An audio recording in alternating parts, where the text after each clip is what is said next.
Me, it's not. I don't think it's a taboo for men to have more than or have pregnant, like you said, pregnated more than one or two women. Yeah. You know, we have culture. We are Africans.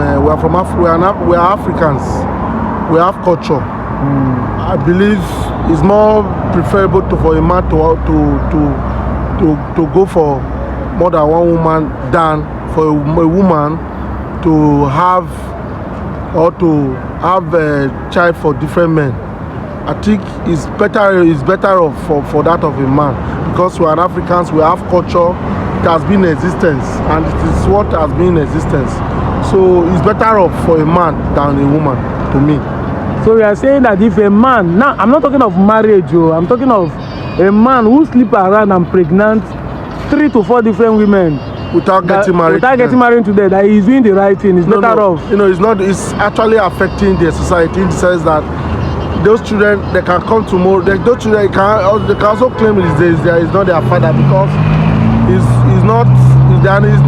can claim he's not their biological father, because he's just impregnating women up and down. It's a taboo to the society. That's what I'm asking. If a woman does that, we crucify a woman, but when a man does that, society don't crucify a man for doing that.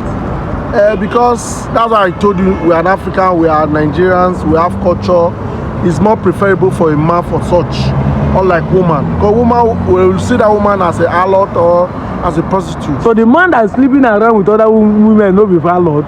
Both of them are on the same shoes, but it's not ideal. That's just the secret truth. It's not ideal, and it's not advisable.